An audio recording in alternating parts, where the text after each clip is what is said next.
அனைவருக்கும் என்னுடைய வணக்கம்.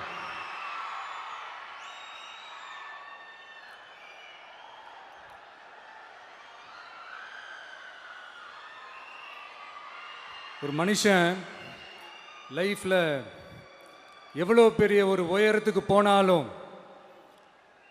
மனசளவில் சில வலிகள், காயங்கள் அதை மறக்க முடியாது இல்லையா? எல்லார் லைஃப்லையும் அப்படி தான், நமக்கும் அப்படி தான். நிறையா வலிகள், காயங்கள் எல்லாத்தையும் தாண்டி தான் வந்திருக்கிறோம். ஆனால் எல்லாத்தையும் விட ரொம்ப ஜாஸ்தியான அந்த வலியும் அந்த காயமும் எனக்கு அந்த கரூர் சம்பவம் தான்.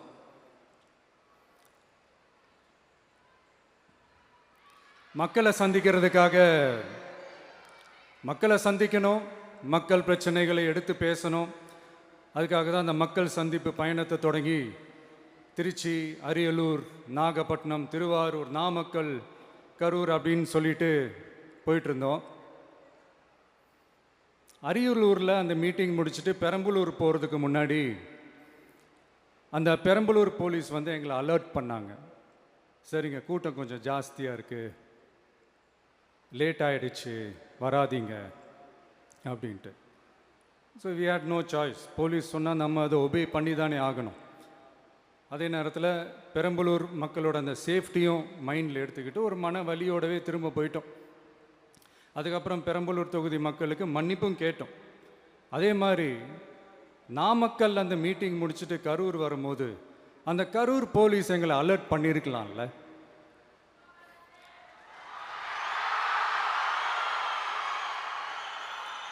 இல்லை சார், இங்கே எதிர்பார்த்ததை விட கொஞ்சம் கூட்டம் அதிகமாக இருக்குது, கண்ட்ரோல் பண்ண முடியல, வராதிங்க. அண்ட் போலீஸ் நினச்சா அவங்க அந்த மீட்டிங்கே கேன்சல் பண்ணலாம். ஏதோ தப்பாக இருக்குது, ஏதோ தப்பாக தோணுது அப்படின்னு நினச்சிட்டாலே they have all the rights to cancel the meeting. எங்ககிட்ட கேட்கணும்லாம் ஒன்றும் அவசியமே கிடையாது. ஆனால் அதையெல்லாம் எதுவுமே செய்யாமல் அந்த ஹைவேல இருந்து அந்த ஸ்பாட்டுக்கு போலீஸே எங்களை உள்ளே கூட்டிகிட்டு வந்து விட்டு அந்த நாடகம்லாம் இருக்கு பாருங்க.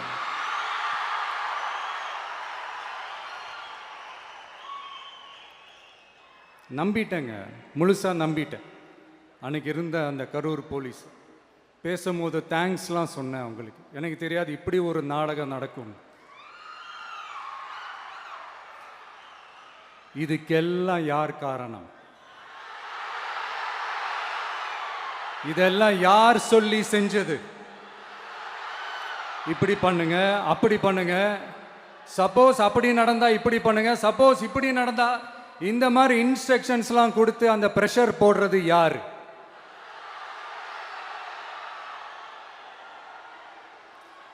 அந்த சம்பவத்தில் நம்ம யாரெல்லாம் இழந்திருக்கோம் தெரியுமா?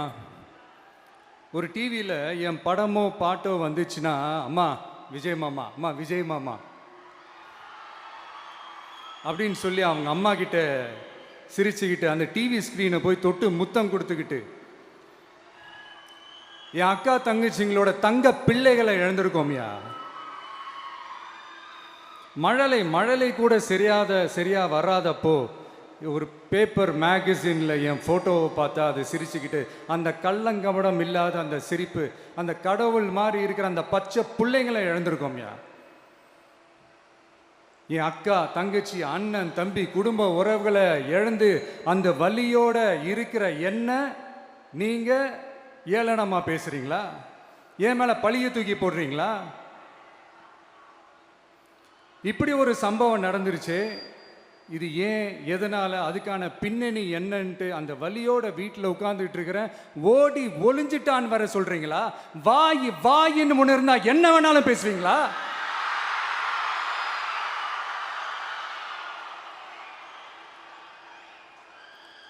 மக்களே, நான் உங்களையே கேட்குறேன். அன்னைக்கு அத்தனை க்ரௌடு இருந்துச்சு, அந்த க்ரௌடுக்கு தகுந்த மாதிரி போலீஸ் பாதுகாப்பு கொடுத்தாங்களா? இந்த இடத்தை எடுத்துக்க சொல்லி நாங்கள் தான் சொன்னோம்னு ஒரு போலீஸ் ஆஃபீஸர் பேட்டி கொடுக்குறாரு. அதுக்கு என்ன அர்த்தம்? இவ்வளோ வலி, இவ்வளோ காயங்கள் கொடுத்துட்டு பழியை தூக்கி நம்ம மேலே போட்டுட்டு அதில் ஒரு அரசியல் ஆதாயம் தேடுறீங்களேயா? இதில் வாய் கூசாம சட்டசபையில் ஸ்டாலின் சார் நம்ம மேலே திருப்பி விட்டு அங்கே ஒரு அரசியல் செய்கிறாரு. அதுக்கு என்ன அர்த்தம்? நமக்காக வந்திருக்கிற மக்களை காக்க வைக்கிறதுக்கு நான் ஒன்றும் ஆதாயம் தேடுற அரசியல்வாதியெல்லாம் கிடையாது. மக்களுக்காக அரசியலுக்கு வந்தவன் இந்த விஜய்.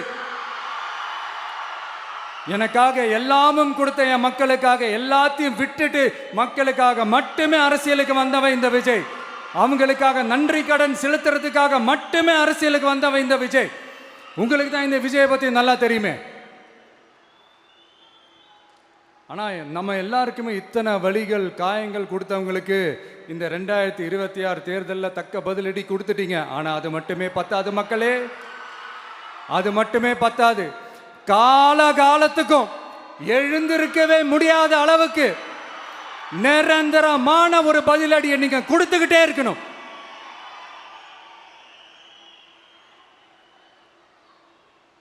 இப்படிலாம் பண்ணா நான் மக்களை விட்டு ஓடிடுவேன் நினைப்பா? யார் என்ன ஓடினாலும் நான் மக்களை விட்டு எல்லாம் ஓட மாட்டேன். அன்னைக்கும் சொன்னேன், இன்னைக்கும் சொல்றேன், நாளைக்கும் சொல்றேன், தில்லா சொல்லுவேன், கெத்தா சொல்லுவேன். பணமா ஜனமா அப்படின்னு கேட்டா என் ஜனம் தான்டா எனக்கு முக்கியம்.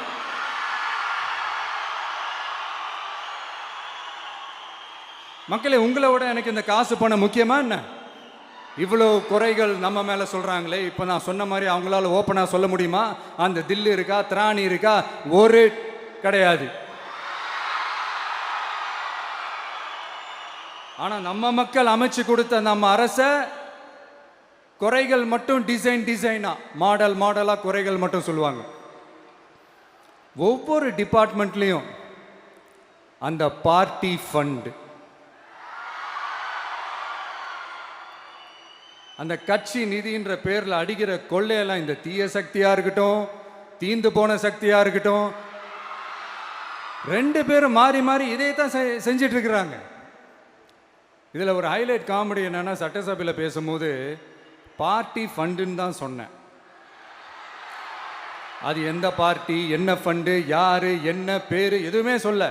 பார்ட்டி ஃபண்டுன்னு சொன்னவனை எடுத்தாங்க பாருங்க ஒரு ஓட்டம். எனக்கே ஃபர்ஸ்ட் புரியல, ஏன்பா ஓடுறாங்க? அப்படி என்ன நம்ம இப்போ சொல்லிவிட்டோம். அதான் அந்த குற்றம் உள்ள நெஞ்சுக்கு தான் குறுகுறேங்கும். இது எப்படி இருக்கு தெரியுமா? எங்க அப்பா பீரோக்குள்ள இல்லை, எங்க அப்பா பீரோக்குள்ள இல்லை அப்படின்னு சொல்ற மாதிரி. ஐயோ, ஏன் கேட்குறீங்க? இவங்களோட செம்ம கூத்தா இருக்குங்க, செம்ம ஃபன்னா இருக்கு. சென்னையில் ஒரு பாலம் கட்டுறதுக்காக நார்மலாக ஆகிற செலவை விட அதிக செலவில், கிட்டத்தட்ட டபுள் மடங்கு செலவில் ஒரு டெண்டர் ஒன்று விட்டுருக்குறாங்க. அதையெல்லாம் தோண்டி எடுத்து அதெல்லாம் இப்போது கண்டுபிடிச்சி கேன்சல் பண்ணியிருக்கிறோம். இன்னும் எத்தனை கோடி ஊழல், எத்தனை லட்சம் கூடல் தோண்ட தோண்ட வருமோ எங்களுக்கே தெரில. ஒவ்வொரு முகமுடியாக கிழியுது. ஐயோ, இந்த விஜய் ஒவ்வொரு கதையாக எடுத்து வெளியில் விட்டுருவான் போலேன்ட்டு திரும்புகிற பக்கம்லாம் கதறல் கதறல் கதறல். காதலேருந்து ரத்தம் வராத குறை. ஆமாம், இப்படி ஊழல்லே ஊறி போனவங்க இப்படி தான் இருப்பாங்க. இந்த 50-55 நாட்களில் அங்கே செஞ்ச சில விஷயங்கள்லாம் சட்டசபையிலே எடுத்து சொன்னேன். பட் இங்கே ஒரு சில விஷயங்கள் சொல்லணும்னு நினைக்கிறேன். இந்த மின்சாரத்துறையில் இதுக்கு முன்னாடி போட முடியாமல் இருந்த அந்த பதவி உயர்வை வந்து இப்போ தான் எங்களால் போட முடிஞ்சுது. அதுக்காக ஒரு அக்கா அழுதுகிட்டே ஒரு நன்றி சொன்னாங்களே, அதெல்லாம் உங்கள் கண்ணில் படாது அந்த வீடியோலாம், குறை சொல்கிறவங்களுக்கு. அடுத்து லஞ்சம்லாம் ஒழிக்க முடியாது, ஊழல்லாம் ஒழிக்க முடியாது, அதெல்லாம் பிளட்டிலேயே ஊறி போய் இருக்கு அப்படின்னு சொன்னவங்க போய் ஒவ்வொரு கவர்மெண்ட் ஆஃபீஸாக பாருங்க. ஒரு பைசா லஞ்சம் இல்லை, ஒரு பைசா ஊழல் இல்லை. வேலையெல்லாம் சும்மா டக்கு டக்கு டக்குன்னு நடக்குது. ஒரு பெரியவர் ஒருத்தர் சொல்றாரு, தம்பி வேலையெல்லாம் நடக்குது, ஆனால் அதையும் தாண்டி எங்களுக்கு மரியாதை கொடுக்குறாங்க தம்பி, உட்கார வச்சுலாம் பேசுகிறாங்க. இதெல்லாம் இதுக்கு முன்னாடி நடந்ததே இல்லை. அவனை போய் பாரு, இவனை போய் பாரு, இந்த ஆஃபீஸரை போய் பாருன்னு சொல்லி அலைய விடுவாங்க. இப்போ லஞ்சம் இல்லை, ஊழல் இல்லை, வேலையெல்லாம் உடனே நடக்குது. மக்கள் அப்படி ஒரு பெருமூச்சு ஒன்று விடுறாங்க. அதை பார்த்து நமக்கு அப்படி ஒரு ஹாப்பினஸ். இதுக்கு மேலே என்ன வேணும்? ஏன் இதெல்லாம் பண்ண முடியாது? மனசுன்னு ஒன்று இருந்தால் பண்ணலாம். இப்போ பண்ணலை. அதே மாதிரி இந்த எல்என்டி நிறுவனத்தோட 18,000 600 crore 3 திட்டங்கள் அந்த ஒப்பந்தம் அந்த கையெழுத்து போட்டிருக்கிறோம். கிட்டத்தட்ட 8200 பேருக்கு வேலை வாய்ப்பு. நான் சொல்கிறது அந்த 3 மாவட்டத்தை சேர்ந்தவங்களுக்கே அவ்வளோ வேலை வாய்ப்பு. குறுவை சாகுபடிக்காக 134 கோடியில் அந்த சிறப்பு தொகுப்பு திட்டம் அறிவிச்சிருக்கிறோம் நம்ம விவசாயிகளுக்காக. இப்போவும் சொல்கிறேன், நம்ம விவசாய பெருமக்களே, உங்களோட இந்த அரசு கூடவே நிற்கும். பெண்கள் பாதுகாப்புக்காக சிங்கப்பெண் அதிரடி படை, அது உங்களுக்கு நல்லா முன்னாடியே தெரியும்.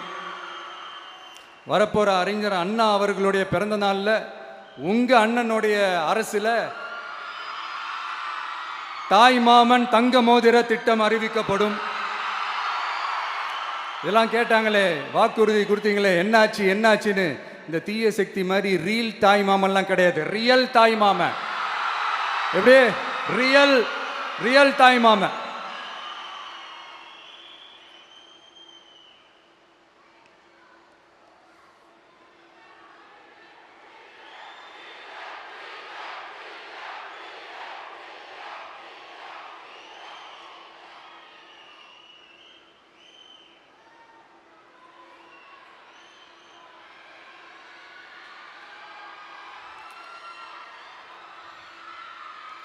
இந்த தீய சக்தியை பற்றி,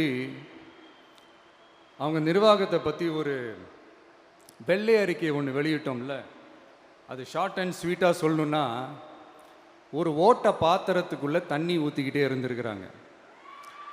பாத்திரம் எம்டியாகவே இருந்திருக்கு, ஆனால் ஊற்றின தண்ணி தான் எங்கே போச்சுன்னு தெரில.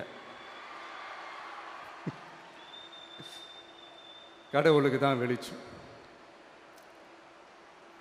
அது மாதிரி இப்போ நம்ம சொன்னதெல்லாம் சும்மா ஒரு சாம்பிள் தான். இன்னும் வரப்போகிற நாட்களில் உங்கள் அரசனுடைய அந்த விஸ்வரூபத்தை நீங்கள் பார்ப்பீங்க. அடுத்து வாயத்தொடங்க சிஎம். அடாடா, உங்கள் சிஎம் நெஞ்சிலேயே குத்திட்டு வந்தீங்க பாருங்க, அதெல்லாம் வேற லெவல். பேசுங்கன்றீங்க, பேசுனா எந்திரிச்சு ஓடிடுறீங்க. இனிமேல் பேச ஆரம்பிக்கிறதுக்கு முன்னாடி என்ன பண்ணணும் அப்படின்னா, ஒரு நண்பர் ஒருத்தர் சொன்னார், மாண்புமிகு பேரவைத் தலைவர் அவர்களே, எல்லா டோரையும் இழுத்து லாக் பண்ணுங்க அப்படின்னு சொல்லிட்டு தான் பேச்ச ஆரம்பிக்கணும் போல் இருக்கு. ஏன்னா பேசிட்டு இருக்கும் போது எந்திரிச்சு ஓடிடுறாங்க. 5 நிமிஷம் பேசினதுக்கே குளத்தூர்ல கொத்து பரோட்டா போட்டாங்க. இதுக்கு மேலே பேசினா மொத்தமாக முடிஞ்சிடும், பார்த்துக்கங்க. நாம் அரசியல் பேசினா விஜயெல்லாம் அரசியல் பேசலாமா அப்படிங்கிறது. சரிப்பா, நமக்கு எதுக்கு வம்பு, நம்ம பாட்டுக்கு நம்ம வேலையை பார்ப்போம், எதுக்கு அவங்கள பற்றி பேசிக்கிட்டு அப்படின்னு இருந்தால் விஜய்க்கு அரசியலே பேச தெரில அப்படிங்கிறது. இப்படியே மாறி மேகதாது அணையை பற்றி என்ன தெரியும், விஜய் அதை பற்றி பேசலை. இப்படி நம்ம அரசியலுக்கு வந்ததுலேருந்தே ஒரு கூட்டம் குறை மேலே குறையா சொல்லிக்கிட்டு, பாட்டு கச்சேரி எங்களுக்கும் பண்ண தெரியும், பண்ணலாமா? இந்த மேகதாது அணை சம்பந்தமான அந்த வழக்கில் தமிழ்நாட்டோட பெட்டிஷனை சுப்ரீம் கோர்ட் எப்போ ரிஜெக்ட் பண்ணுச்சு? அப்போ யார் ஆட்சியில் இருந்தா? ஏன் ஒழுங்காக வாதாடல? நீங்கள் ஒழுங்காக வாதாடி இருந்தீங்கன்னா அதை ரிஜெக்ட் பண்ணியிருக்க மாட்டாங்கல்ல. ஏன் ஸ்டாலின் சார் வேணும்னே விட்டுட்டாரா? ஏன் இப்படிலாம் கேள்வி கேட்கலாமா? இப்படிலாம் கேள்வி கேட்டால் தான் மேகதாது அணையை பற்றி பேசுனதா அர்த்தமா? ஏன் அந்த ஸ்டேட்டு சிஎம் பேசுகிறாரு, நீங்கள் ஏன் பேசலை அப்படின்னா, நம்ம ஸ்டேட்டோட உரிமையை எங்கே நிலைநிறுத்தணுமோ அதுக்காக வேலை பார்க்குறது மட்டும்தான் முக்கியம். சும்மா சவால் விட்டுக்கிட்டு சீண்டி பார், நான் யார் தெரியுமா, தொட்டு பார், இப்படிலாம் பேசிக்கிட்டு இருந்தால் வேலைக்கு ஆகாது. சும்மா பேசி பிரச்சனையை வளர்த்துக்கிட்டு யார் மேலே அது பழியை தூக்கி போட்டுட்டு அப்புறம் மக்களை அம்போன்னு தெருவில் விட்டுட்டு இப்படி தான் ஒரு அரசியல் பண்ணணும்னா அந்த அரசியல் நமக்கு தேவையும் இல்லை, அதை நம்ம செய்யவும் போகிறதில்ல. Talk less work more mode தான், அதுதான் நம்ம பாலிசியே. அதனால தான் சட்டசபையில் அந்த அரசினர் தீர்மானம்னு சொல்லி ஒன்று கொண்டு வந்தோம். அது எப்படி டு டேக் இட் ஃபார்வர்ட், எப்படி கொண்டு போகணுமோ அதை சரியாக செய்வோம். சென்ட்ரல் கவர்மெண்ட்லேருந்து அந்த டீலிமிட்டேஷனை திரும்ப கொண்டு வர போகிறதா ஒரு பேச்சு ஒன்று அடிபடுது. யார் என்ன டீலிமிட்டேஷன் கொண்டு வந்தாலும் தமிழ்நாடு அது ஒத்துக்காது. நமக்கான இடத்த யாரும் பறிக்கவும் முடியாது, அது பறிக்கவும் விட மாட்டோம். இப்படி நாம் இருக்கும் போது இந்த தீய சக்தி திமுக எங்கே போய் நிற்குது, யார் கதவை தட்டிக்கிட்டு நிற்குது, அது உங்களுக்கே நல்லா தெரியும். மக்களே, இந்த தீய சக்தியும் தீந்து போன சக்தியும் வேறலாம் இல்லை, கூட்டு களவாணிங்க. சொல்ல முடியுமா அவங்களால? எங்களுக்குள்ள ஒட்டும் இல்லை, உறவும் இல்லை, அறிவிக்க முடியுமா? நிரூபிக்க முடியுமா? இந்த வரப்போகிற இடைத்தேர்தலில் அதை நிரூபித்து காட்டுங்க, அப்புறமா பேசுங்க. மக்களை, என் மனசை விட்டு கரூர் எப்பவும் நீங்கவே நீங்காது. நமக்கு ஏற்பட்ட வேதனையான சம்பவத்தை, நமக்கு எதிராக நடந்த சதிய சூழ்ச்சியை இனி வர்ற ஜென்ரேஷனும் அவங்களுக்கு தெரியப்படுத்தணும்ல.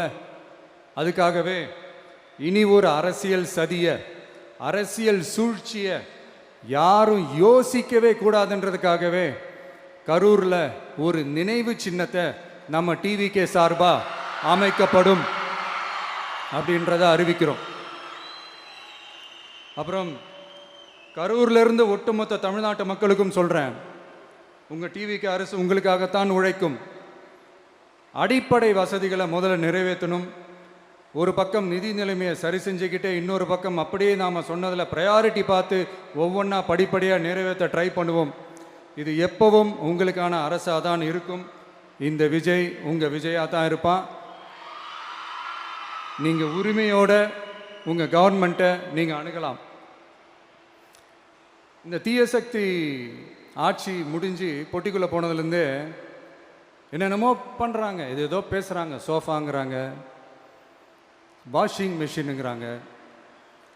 இந்த அரசியல் வியாபாரம் பண்ணுறதுக்கான அந்த வெண்டிங் மெஷினே அவங்க தான். யார்? இந்த திமுக. இதில் நம்மளை பார்த்து வாஷிங் மிஷினுங்கிறாங்க.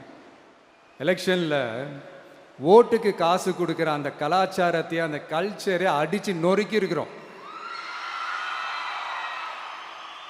எலெக்ஷன்லேயே அப்படி வேலை பார்த்த நமக்கு எதுக்கு இந்த குதிரை, கழுதை, ஒட்டக பேரெல்லாம்? மக்களின் பக்கம் அப்படி இருக்கும்போது நமக்கு எதுக்கு இந்த பேரெல்லாம்? இந்த திருட்டு திமுக ஆட்சியை வச்சுக்கிட்டு ஊரடிச்சு ஒலையில போட்டு இந்த கொள்ளையை அடிச்சதுனால தான் உங்க கரூர் கம்பெனி ஓனர் ஒருத்தர் எங்க எங்க இருக்காருன்னே தெரியாம ஓடு ஓடு ஓடு ஓடு ஓடு ஓடு ஓடு ஓடு வராம் பாரு வேட்டக்காரன் ஓடினே இருக்கிறாரு. இன்னொருத்தர் ஃபாரின்ல போய் ஒளிஞ்சுக்கிட்டார். ஃபாரின் ஸ்டாலின் சார்ன்னு நினச்சிட போறீங்க. அவர் இல்லை. எனக்கு எப்பவுமே ஸ்டாலின் சார் மேலே ஒரு தனி பாசம் ஒன்று உண்டு. அவர் கிடையாது, இவர் வேற. சிங்கப்பூருக்கு செக்கப்புக்கு போனார்ல அவரு. இன்னும் தோண்ட தோண்ட எத்தனை பேர் மாட்ட போகிறாங்களோ தெரில.